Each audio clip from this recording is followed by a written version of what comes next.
Good evening all of you. Welcome to our next video of prepositions. आज हम लोग पढ़ने जा रहे हैं जो prepositions, उनको मैं आपको डिफरेंशिएट करके बता रही हूँ। हमारा पहला preposition है between और उसको हम कंपेयर करने जा रहे हैं among के साथ। What is the difference between between and among? दोनों का मीनिंग होता है के बीच में। between का भी मीनिंग होता है के बीच में और among का मीनिंग भी होता है के बीच में। तो दोनों के बीच में डिफरेंस क्या है? तो चलिए देखते हैं दोनों के बीच में क्या डिफरेंस है। Between is used to indicate something for two persons or two things. Between का यूज हम लोग करते हैं जब कोई भी चीज या कोई भी व्यक्ति दो के बीच की बात होती है। जब हम दो व्यक्तियों के बीच की बात करते हैं या दो वस्तुओं के बीच में, when we speak about two persons or two things, वहां बीच में का ट्रांसलेशन क्या होता है? between. Renu is sitting between her two sons. दिमाग को सारा बंद कर देंगे। जहां वर्ड टू लिखा होगा या दो का नाम लिखा होगा या दो वस्तुएं लिखी होंगी, तो हमको बीच में की इंग्लिश क्या यूज करनी है? बिटवीन। बिटवीन, खाली बिटवीन यूज करेंगे। Only and only between is used when persons are two और थिंग्स आर टू और उनके बीच की बात हो रही है। Renu is sitting between her two sons. दो बेटों के बीच में रेनू बैठी है। Renu is sitting between two sons, तो दो सन्स माने दो पर्सन्स हैं, उनके बीच में को शो करने के लिए क्या यूज किया गया है? बिटवीन। इसके कॉन्ट्राडिक्शन में आते हैं अमंग। कब बोलते हैं? Renu is sitting among her friends. Among का यूज हमने कब किया? जब व्यक्तियों की संख्या, नंबर ऑफ पर्सन्स, या वस्तुओं की संख्या, number of things is more than two. जब व्यक्ति दो से अधिक होंगे या वस्तुएं दो से अधिक होंगी और उनके बीच का यूज करना है, उनके बीच को ट्रांसलेट करना है, तो हम लोग कौन सा वर्ड यूज करेंगे बीच के लिए? अमंग। और बहुत ढेर सारे एग्जाम्पल मैं आपको बताने जा रही हूं। Keep the table between two chairs. Table को दो चेयर्स के बीच में रख दो। ये जो दो वर्ड आया टू, इस टू के बाद बीच की क्या इंग्लिश हो जाएगी? Between. Keep the table between two chairs. Distribute the books between you and me. अपने और मेरे बीच में बुक्स को बांट दो। The property was distributed between two sons of mister Sharma. Property distribute हुई मिस्टर शर्मा के दो बेटों के बीच में। तो जहां दो आएगा, दो व्यक्ति, दो वस्तु, वहां बीच की इंग्लिश होगी between. Next example of among. Distribute the sweets among the children.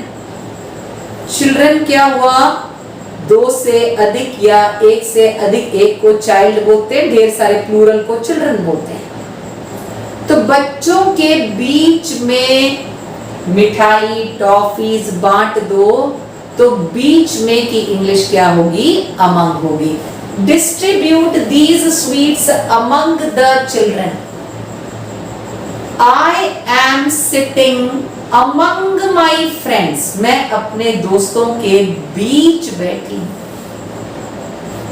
He was standing among the soldiers. Soldiers सैनिकों के समूह को बोलते हैं, ठीक है. Soldiers more than 2, ढेर सारे, ठीक. तो he was standing among the soldiers, इसका मतलब soldiers की संख्या 2 से अधिक है. अगर 2 होते तो he was standing between 2 soldiers.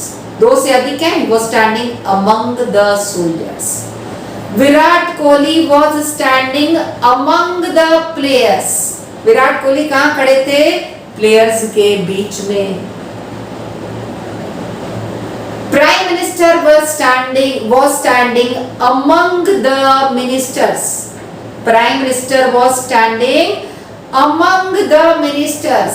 Among the ministers means ministers की संख्या 2 से ज्यादा है.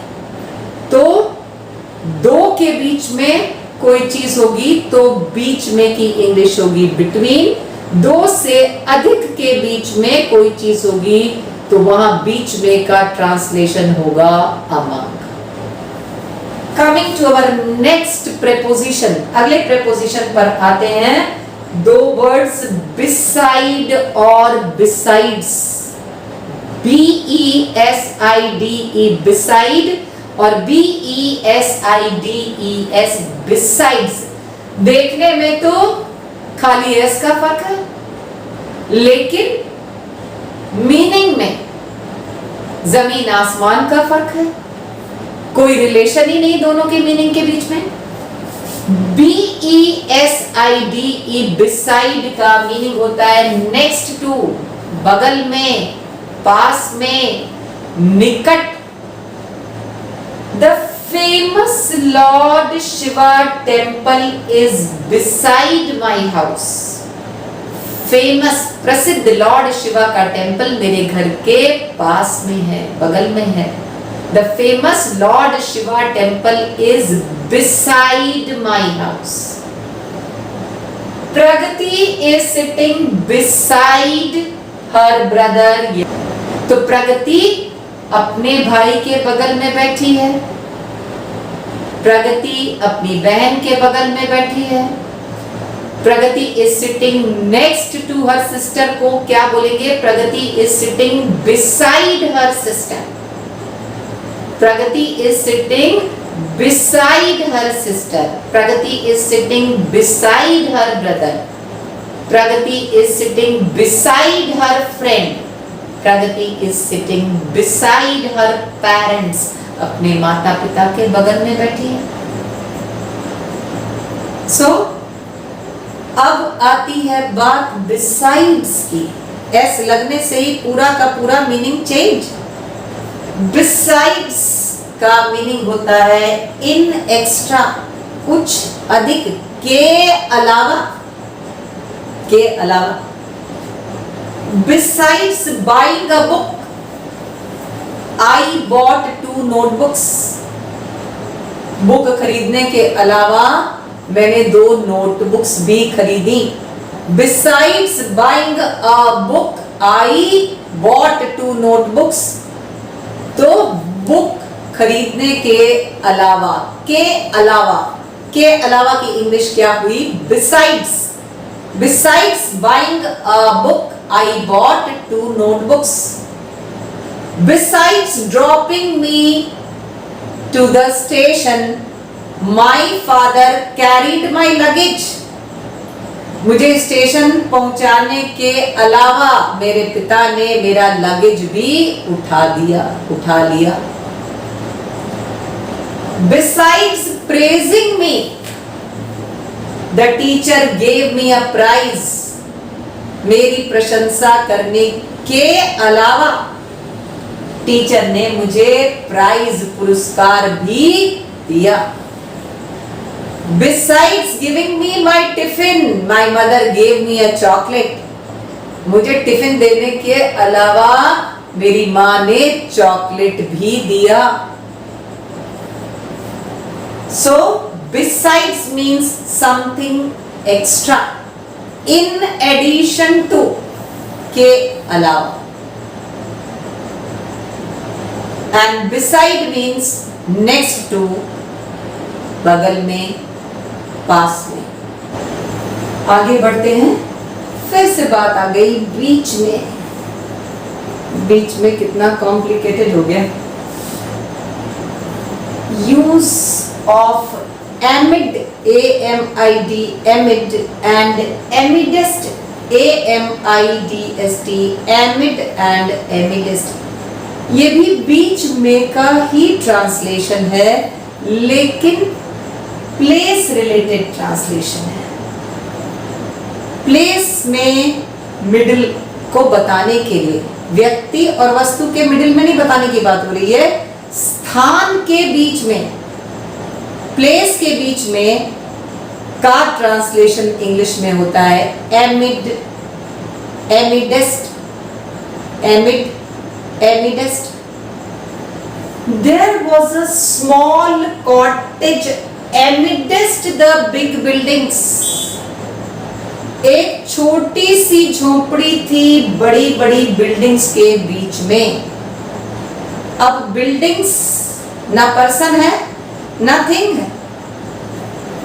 अब बीच में की इंग्लिश ना अमंग होगी ना बिटवीन होगी, तो क्या होगी? एमिड होगी या एमिडेस्ट होगी। There was a small cottage amidst the big buildings। A beautiful fairy was sitting amidst the flowers। एक सुंदर सी परी फूलों के बीच में बैठी थी। Place related, middle related to place. तो दो व्यक्तियों, दो वस्तुओं के बीच में बिटवीन, दो से अधिक के बीच में अमंग, प्लेस के रिलेशन में बीच में, इन द मिडिल ऑफ को क्या बोलते हैं? एमिड या एमिडेस्ट। तो uncountable nouns, honesty, dishonesty are abstract nouns, they are uncountable। uncountable nouns के बीच में फिर क्या यूज करेंगे? एमिडेस्ट। Honesty is useless, honesty is useless, amidst dishonesty। ईमानदारी व्यर्थ है, बेकार है, बेईमानी के बीच में। तो ऑनेस्टी अनकाउंटेबल नाउन है, डिसऑनेस्टी भी अनकाउंटेबल नाउन है। तो अनकाउंटेबल नाउन्स के बीच में का ट्रांसलेशन होगा एमिडेस्ट। तो काफी ज्यादा प्रेपोजिशंस आज हम लोगों ने पढ़ लिए, काफी टेंशन डेवलप हो गया। टेंशन को रिलीज करते हैं अपने एंड ऑफ द वीडियो में न्यू वर्ड के साथ। तो आज का हमारा न्यू वर्ड है परसों। तो परसों कौन सा नया शब्द है भाई? आज, कल, परसों। आज के बाद कल आएगा, कल के बाद परसों आएगा तो, लेकिन इसको इंग्लिश में क्या कहा जाएगा? तो आने वाले कल को बोलते हैं टुमारो। आने वाले कल को बोलते हैं टुमारो, लेकिन आने वाले परसों को बोलते हैं ओवरमॉरो। आने वाले परसों को बोलते हैं ओवरमॉरो। और एक grammatical important information related to grammar, यदि कहीं क्वेश्चन मार्क और एक्सक्लेमेशन का mark, question mark is there with the mark of exclamation, तो दोनों के कॉम्बिनेशन को क्या कहते हैं? दोनों के कॉम्बिनेशन को बोलते हैं इंट्रोबैंग। INTERROBANG।